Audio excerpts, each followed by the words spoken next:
Hello everyone, this is Mitanksha and today we are going to study about the nutrition in plants. Nutrition in plants क्या है? ये chapter है NCERT का first chapter है 7th class के बच्चों के लिए. So it will be very beneficial for the 7th class students. As you know, ये हमारे चैनल का फर्स्ट वीडियो है, so do subscribe it and like it if you love it. और साथ ही में एक बेल आइकन जो होता है नीचे, उसको क्लिक करना मत भूलिए क्योंकि आपको नोटिफिकेशन उसके बगैर नहीं मिलेंगी नेक्स्ट वीडियोस की. So shall we start now. So nutrition in plants क्या होते हैं? न्यूट्रिशन इन प्लांट्स को सबसे पहले पढ़ने के लिए हमें पता होना चाहिए कि न्यूट्रिएंट्स क्या होते हैं. अब जो न्यूट्रिएंट्स होते हैं, न्यूट्रिएंट्स हमारे हो जाते हैं carbohydrates,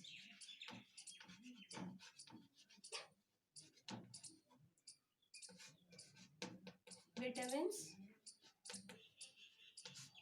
minerals,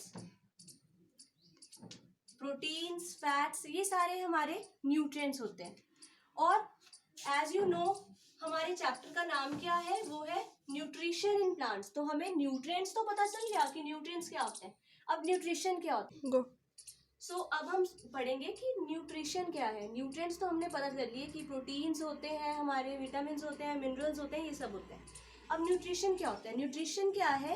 it is the mode of taking food by an organism, और इस फूड को यूटिलाइज करना अपनी बॉडी की ग्रोथ के लिए, बेशक वो प्लांट हो बेशक वो एनिमल हो. तो उसके बाद में हमने देखना है कि हमारा mode of nutrition in plants के केस में क्या है.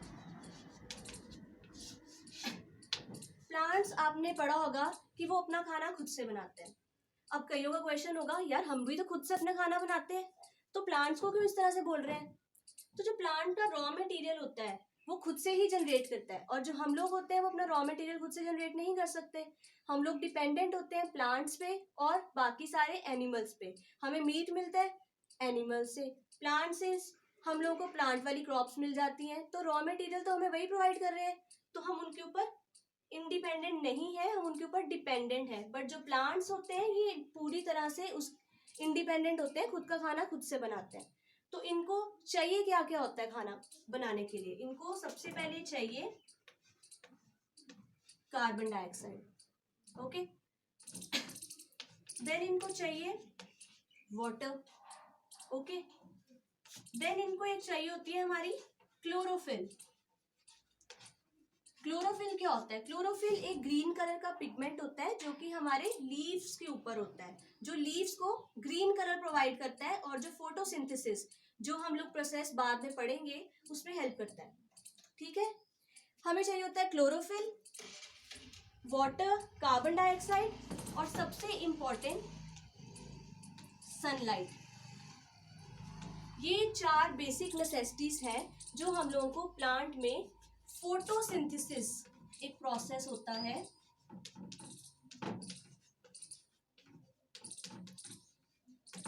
इस प्रोसेस को करने के लिए ये 4 चीजें रिक्वायर्ड हैं. अब इसी प्रोसेस को फोटोसिंथेसिस क्यों बोलते हैं? फोटो का मतलब होता है, फोटो का मतलब क्या होता है? लाइट. तो हमें वो लाइट कौन प्रोवाइड कर रहा है? सनलाइट. ठीक है. सिंथेसिस मतलब कुछ चीज को जनरेट करना, तो वो जनरेशन जो होगी फोटोसिंथेसिस नाम के प्रोसेस से प्लांट्स अपना खाना बनाएंगे. उनका कुकिंग प्रोसेस बोल सकते हो, वो होता है हमारा फोटोसिंथेसिस.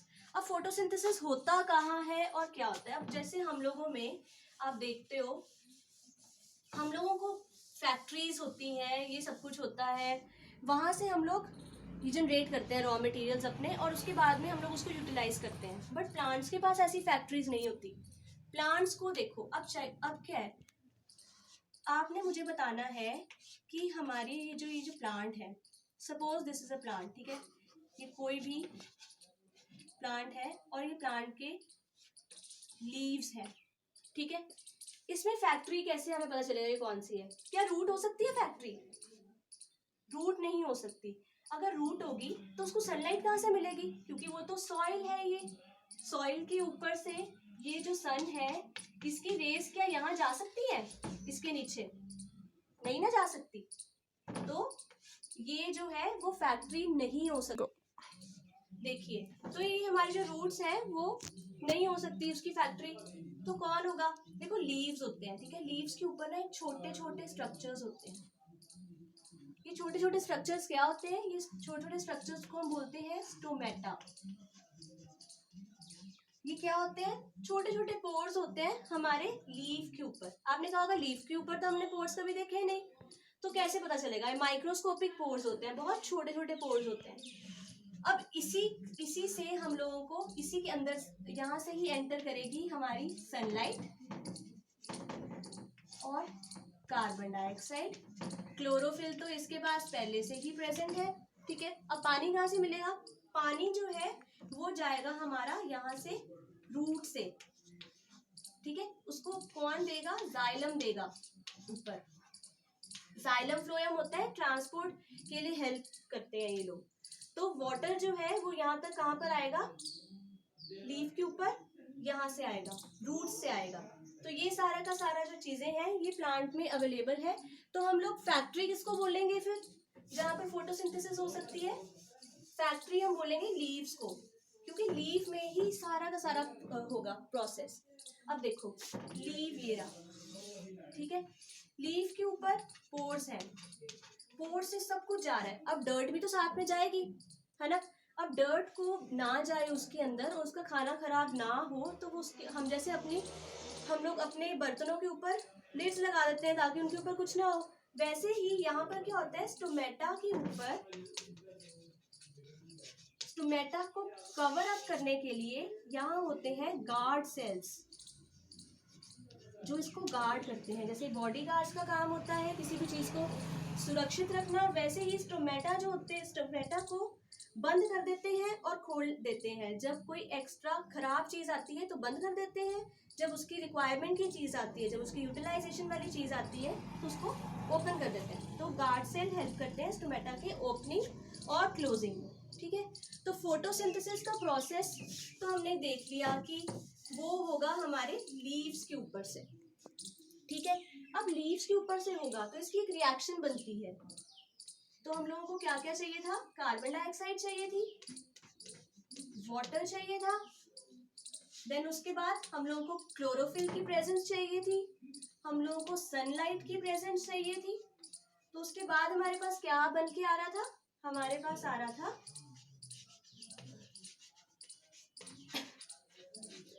कार्बोहाइड्रेट्स प्लस ऑक्सीजन की एवोल्यूशन होगी, ठीक है। तो ये कार्बन डाइऑक्साइड कहाँ से लेते हैं? एटमॉस्फेरिक डायरेक्टली तो कई बार नहीं भी होते। ये कार्बन डाइऑक्साइड कौन प्रोवाइड करता है? हम लोग, ह्यूमंस प्रोवाइड करते हैं। ये सारी नेचर इंटरडिपेंडेंट है आपस में। तो कार्बन डाइऑक्साइड जो है वो प्रोवाइड करते हैं हम लोग, और उससे ये लोग खाना बनाते हैं, और उसके बाद में ऑक्सीजन इवॉल्व करते हैं, और हम लोग उसको करते हैं, ब्रीदिंग करते हैं उससे, और हम लोग भी जीते हैं, ये भी जीते हैं। तो हम लोग इनडायरेक्टली इनका खाना बनाने में हेल्प कर रहे हैं, तभी ये लोग हम लोगों को दे रहे हैं ना वापस। तो ये जो सारा का सारा प्रोसेस है प्लांट का, ये फोटोसिंथेसिस जो प्रोसेस करता है, इसको हम लोग जब खाना खुद से बनाया जाए तो उसको हम क्या बोलते हैं? उसको बोलते हैं autotrophic mode of nutrition. Autotrophic nutrition बोला जाता है। गो हम लोग पढ़ रहे थे ऑटोट्रॉफिक मोड ऑफ न्यूट्रिशन के बारे में। तो ऑटोट्रॉफिक मोड ऑफ न्यूट्रिशन क्या होता है? जब प्लांट्स खुद का खाना खुद से बनाते हैं, when the plants make their own food with the help of themselves only, जब वो खुद का खाना खुद से बना रहे हैं, ठीक है, तो इनको बोलते हैं हम ऑटोट्रॉफिक मोड ऑफ न्यूट्रिशन। और ऐसे ऑर्गेनिजम्स को क्या बोलते हैं जब वो खुद अपना खाना बनाते हैं? ऐसे ऑर्गेनिजम्स को हम लोग बोलेंगे ऑटोट्रॉफ्स। क्या बोलेंगे? ऑटोट्रॉफ्स। अब एक होते हैं हेट्रोट्रॉफ्स। हेट्रोट्रॉफ्स क्या होते हैं? ये अपना खाना खुद से नहीं बनाते हैं, बिल्कुल खुद से नहीं बनाते अपना खाना। तो ये इसमें कौन कौन आ गए? इसमें हम लोग आ गए, वो हो गए हेट्रोट्रॉफ्स। और इनका जो मोड ऑफ न्यूट्रिशन हुआ वो कौन सा हुआ? Heterotrophic mode of nutrition. Okay,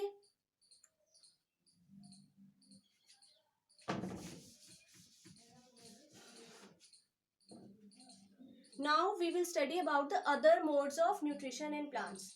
अब ऐसा होता है कई बार जो ग्रीन लीव्स होते हैं, आप कहोगे हर एक पत्ता ग्रीन नहीं होता, कई बार हम लोगों ने देखा है वो ब्राउन भी होता है, रेड भी होता है। फिर वो अपनी फोटोसिंथेसिस परफॉर्म करता है कि नहीं करता? वो करता है परफॉर्म अपनी फोटोसिंथेसिस, बट अपने रेड पिगमेंट या अपने ब्राउन पिगमेंट के साथ। बट कई एक ऐसे प्लांट्स भी होते हैं जो अपनी फोटोसिंथेसिस परफॉर्म नहीं कर सकते, उनके पास कोई भी पिगमेंट नहीं होता, ना उनके पास क्लोरोफिल होता है, ना उनके पास रेड पिगमेंट होता है, ना उनके पास ब्राउन पिगमेंट होता है। तो ऐसे प्लांट्स क्या करेंगे? ऐसे प्लांट्स का जो मोड ऑफ न्यूट्रिशन होता है वो हेट्रोट्रॉफिक मोड ऑफ न्यूट्रिशन में चले जाएंगे, जैसे हम लोग।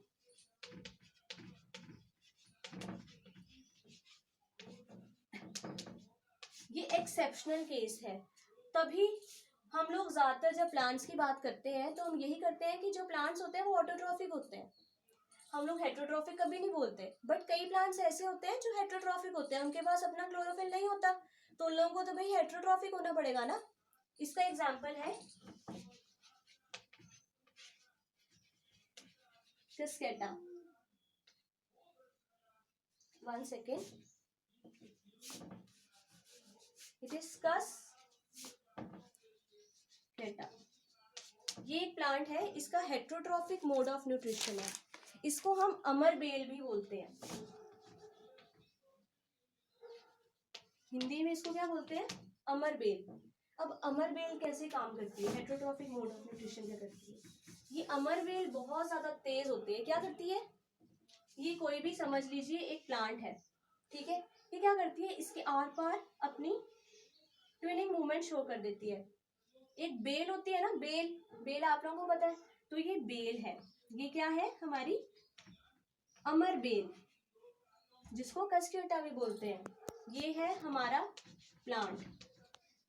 क्या करती है? इसके साथ चिपकी रहती है और इससे न्यूट्रिशन लेती रहती है। जैसे हमारे बैड फ्रेंड्स होते हैं, वो हमारे साथ चिपके रहते हैं और हमसे सारी की सारी बेनिफिशियरीज ले लेते हैं। उसी तरह से अमर बेल जो है प्लांट से सारा फूड ले लेती है उसका, ठीक है। तो ये कैसा वाला मोड ऑफ न्यूट्रिशन हुआ? ये हुआ हमारा हेट्रोट्रॉफिक मोड ऑफ न्यूट्रिशन, ठीक है। सो हमने देखा कि अमर बेल ने सारा न्यूट्रिशन अपना इस प्लांट से ले लिया। तो ये वाला प्लांट क्या हुआ? ये हुआ हमारा होस्ट, और जिसको बेनिफिट्स मिले वो क्या हुआ? पैरासाइट। मतलब अमर बेल क्या थी? एक टाइप का पैरासाइट थी, heterotrophic mode of nutrition carry out करती है, ठीक है। अब कई प्लांट्स होते हैं, जैसे हम लोग कई में कोई वेजिटेरियन होते हैं, कोई नॉन वेजिटेरियन होते हैं, है ना, इस तरह से होते हैं, कई वीगन भी होते हैं आजकल। तो उसी तरह से जो हमारे कई प्लांट्स होते हैं वो भी इंसेक्ट्स को खाते हैं, तो उनको हम क्या बोलते हैं? उनको हम लोग बोलते हैं इंसेक्टिवोरस प्लांट्स। देखो इसके नाम से पता चल रहा है कि किसको खाते हैं? इंसेक्ट्स को खाते हैं। क्या होता है इसमें? इसकी एग्जांपल सबसे पहले होती है पिक्चर प्लांट। ये एक ऐसा प्लांट है जिसकी लीफ के, इसको बोलते हैं एपेक्स, लीफ का एपेक्स, ठीक है, किनारा एक टाइप का। क्या होता है? इस पे एक इंसेक्ट आके बैठ जाता है। क्या करते हैं? ये इंसेक्ट को अंदर को फोल्ड कर लेते हैं, फोल्ड कर लेते हैं। फोल्ड करने के बाद क्या होता है? जब ये इंसेक्ट उसके अंदर चले जाता है, प्लांट के अंदर चले जाता है, तो उसके अंदर बड़े सारे डाउनवर्ड्स मूवमेंट में इस तरह से हेयर्स होते हैं। तो इंसेक्ट क्या होता है? इंसेक्ट जो होता है अपने आप को ऊपर नहीं पहुंचा पाता, वो क्या करता है? वो नीचे से ही यहाँ से आ जाता है। जो पिक्चर प्लांट होता है ना, ये इंसेक्ट जो था ये डाउनवर्ड मूवमेंट उसने शो कर दी, और यहाँ से हेयर्स जो उसके अंदर होंगे प्लांट्स के, फिसलता हुआ नीचे चले जाएगा। जब फिसलता हुआ नीचे चले जाएगा तो वहां पर एक सर्टेन एंजाइम्स होती हैं जो इसको ब्रेक डाउन कर देंगी और इसको डाइजेस्ट कर लेंगी। तो इंसेक्ट को खा लिया इन्होंने। पिक्चर प्लांट क्या है? एक इंसेक्टिवोरस प्लांट है जो कि इंसेक्ट्स को खाता है, ठीक है। अब हम पढ़ेंगे नेक्स्ट सेप्रोट्रॉप्स के बारे में। सेप्रोट्रॉप्स क्या होते हैं? सेप्रोट्रॉप्स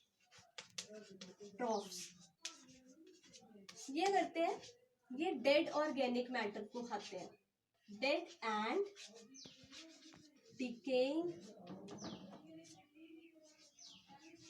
ऑर्गेनिक मैटर को खाते हैं ये सेप्रोफाइट्स। इसकी एग्जांपल क्या आएगी हम लोगों को? इसकी एग्जांपल होती है फंगाई, फंजाई। फंजाई जो होते हैं वो डेड ऑर्गेनिक मैटर्स को खाते हैं, ठीक है। अब नेक्स्ट हमारे पास आ जाते हैं इसके बाद में एक होते हैं सिम्बायोटिक ऑर्गेनिजम्स। अब सिम्बायोटिक क्या होते हैं? सिम्बायोटिक जैसे हम लोग फ्रेंड्स रहते हैं, हम लोग ज्यादातर हर एक चीज शेयर नहीं करते हैं, बट ये प्लांट्स क्या होते हैं, ये अपना सब कुछ शेयर करते हैं। ये ऐसे अच्छे फ्रेंड्स हैं जो एक दूसरे के साथ सब कुछ शेयर करते हैं। इसको हम एग्जाम्पल के साथ देखते हैं सिम्बायोटिक रिलेशनशिप होता क्या है। इसकी एग्जाम्पल होती है, एक है एल्गे, एल्गा जिसको हम बोलते हैं, और एक है हमारा फंजाई। ये दोनों बहुत अच्छे फ्रेंड्स हैं। एल्गा और फंजाई बहुत अच्छे फ्रेंड्स हैं। एल्गा क्या करता है? एल्गा करता है, इसको क्या देता है, फंजाई को कहता मैं तुझे फूड दे दूंगा, देखो खाना दे दूंगा। ठीक है, एल्गा फंजाई को खाना दे देगा। फंजाई को भी तो कुछ ना कुछ वापस देना पड़ेगा, क्योंकि फंजाई अच्छा फ्रेंड है। फंजाई क्या देगा इसको? शेल्टर देगा, रहने को जगह, वाटर देगा, ठीक है, पानी देगा, और मिनरल्स प्रोवाइड करेगा। तो इस हिसाब से ये दोनों एक दूसरे के लिए बेनिफिशियल है। दोनों एक दूसरे को बहुत अच्छी फ्रेंडशिप कर रहे हैं, ये उसको कुछ दे रहा है, वो इसको कुछ और दे रहा है, और साथ में रह रहे हैं, तो एक सिम्बायोटिक रिलेशनशिप को बता रहे हैं। तो इसी को बोलते हैं हम लोग, प्रोसेस को क्या बोलते हैं? सिम्बायोसिस। क्या बोलते हैं? सिम्बायोसिस। ओके, सो एक नेक्स्ट आता है। अब कितने सारे हमने देख लिए कि न्यूट्रिएंट्स हम लोगों ने ले लिए, प्लांट्स ने ले लिए, ठीक है, क्योंकि हमने बेसिकली प्लांट्स के बारे में स्टडी करना था, तो प्लांट्स के बारे में हमने स्टडी किया कि फोटोसिंथेसिस से न्यूट्रिएंट्स ले लिए, सब कुछ कर लिया। अब भाई सॉइल भी तो अकेली बच जाएगी। अब सारे न्यूट्रिएंट्स अगर हम लोगों को ही प्लांट्स को ही देती रही, तो वो खुद को कैसे करेगी? सो हम पढ़ेंगे how nutrients are replenished in the soil. दोबारा से वापस कैसे आते हैं न्यूट्रिएंट्स? जब हार्वेस्टिंग होती है। हार्वेस्टिंग क्या होती है? हार्वेस्टिंग होती है जब क्रॉप्स को हम लोग निकाल लेते हैं, जब वो पक जाती हैं, उनको तोड़ लेते हैं उनकी, तो वो हार्वेस्टिंग होती है। उसके बाद में क्या होता है? नाइट्रोजन की डेफिशिएंसी हो जाती है। नाइट्रोजन की क्या हो जाती है? डेफिशिएंसी। डेफिशिएंसी क्या होती है? कमी हो जाती है सॉइल में, इन सॉइल। तो इस कमी को कौन पूरा करेगा? प्लांट्स तो खुद ही से लेते हैं, तो उसे कमी को कौन पूरा करेगा? इसको पूरा करेंगे। अब देखो, एटमॉस्फेयर में बहुत सारी नाइट्रोजन है, बहुत सारी है, बट उसको डायरेक्टली प्लांट नहीं ले सकते। हमने देखा था सिर्फ कार्बन डाइऑक्साइड ले सकते हैं, तो नाइट्रोजन को नहीं ले सकते। तो क्या होगा कि ये जो हमारी नाइट्रोजन है, इसकी फिक्सेशन के लिए कौन होता है? एक बैक्टीरिया होता है। इस बैक्टीरिया का क्या नाम होता है? इस बैक्टीरिया का नाम होता है राइजोबियम।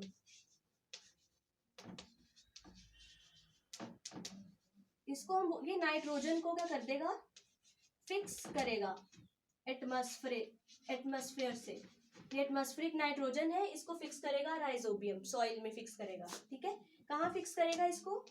सॉइल में फिक्स करेगा। तो इससे रिप्लेनिशमेंट होती रहेगी प्लांट्स में, दोबारा से नाइट्रोजन आ जाएगी, और फिर आगे जो न्यूट्रिएंट्स हैं हमारे वो बढ़ते रहेंगे, दोबारा से वही हो जाएंगे। सो ये अब जो हमारा ये राइजोबियम होता है, वो ज्यादातर कहाँ पर होता है? ये होता है हमारे ग्राम में, पल्सेस में, लेग्यूमिनस प्लांट्स में ज्यादातर होता है। So this is all about the first chapter of nutrition.